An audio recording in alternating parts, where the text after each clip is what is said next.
This is a video for an origami strawberry. The first step is we're going to start with a diagonal fold. And the diagonal fold is going to happen with the white on the outside. Make sure that you get the corners exactly on top of each other. You want to be as precise as you can, so not off to the side, but just right on top of it. Slide your finger down, lock it in place, and then go out to the corners. That should give you a really nice diagonal fold. And we're going to do both sets of diagonal folds. So open it back up, and then do the other corner to the other corner. Just like that. So we'll give you a nice X in the middle. Next, flip the paper over. We're going to do a book fold. So a book fold is going to take the bottom edge up to the top edge. So when you do this, try to again make sure that everything is precisely lined up. Get it right on top, and then squish it down right after when you get it lined up. We're going to do both of those. So open it up, and if you did the bottom to the top, now we're going to do the left to the right. So that again, it'll make a cross on the paper. To look just like that. Now, from here we're going to make what's called a preliminary base or a square base. And this is used in a lot of origami folds. But go ahead and pinch your fingers right where I have them, right at the top of these triangles. Just like this. And you can sort of see, if you bring your fingers up together, all of the corners of the paper, the original corners of the paper, can come up and touch each other. And we're going to use that and then squash it down flat. And this is the preliminary or the square base. And it again uses all the folds we already have. We haven't made any new ones. We're just collapsing it in a new way. So the important thing here, though, is to realize what has these edges, these flaps right here. We want to make sure that they are towards you when you're folding. So they should be pointed down. Go ahead and find one flap on the side. What we're going to do is a squash fold. We're going to push down on the top of this. And when that happens, you can see that this line right here, we want to get that to line up right on the rest of the line. So not off to the side this way or not off the side that way, but directly on top. And you might have to put your finger up there a little bit just to make sure that you get it all the way flattened out. Line it up nice and flatten it down. And that's the squash fold. And we're going to do that on each of these panels. There's 4 panels, and you can rotate them around so that you can get each one of these squashed down directly into that middle line. You might have to fold a few things out of the way in order to get to the last couple. They can be a little tricky to find sometimes. I'm going to fold that one over.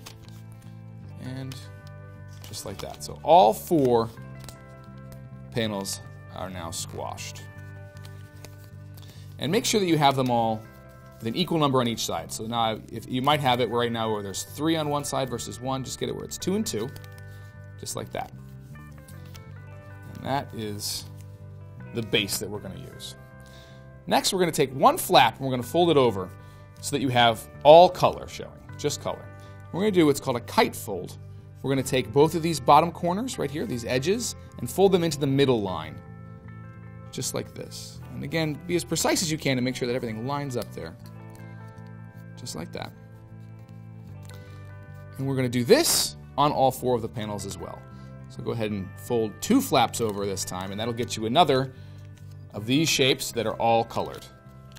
And then do the exact same folds. And as you work your way around, the whole model will start to thin down into the new shape. So after we've folded both of these 2 flaps over on all 4 of the panels, the next step is we're going to take this top triangle, we're going to fold it down.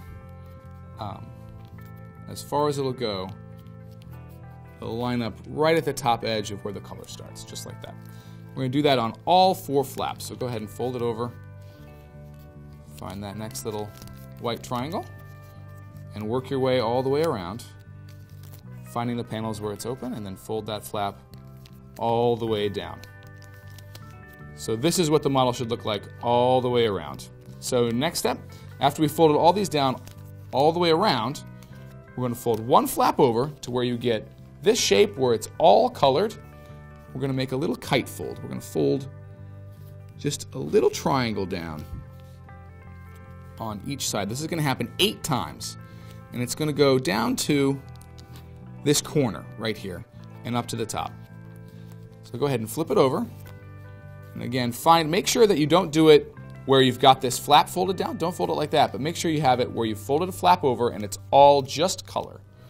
And then, like I said, this is going to happen 8 times all the way around the model. So go ahead and open it up to where you find it just like that. And after this, you should be able to open it up just a little bit. And if you look at it from the top down, this edge right here, just go ahead and give it where it's nice and even, all the spokes are even like that. And then find the little stem of the strawberry and sort of pull it out so that it's no longer tucked under. It sort of opens up to give you a nice top there for the strawberry, just like that. And if you'd like, you can also put air into it right here in the front, and then that'll open up the bottom just a little bit. So I'll show you, it'll just sort of pop up right there in the back.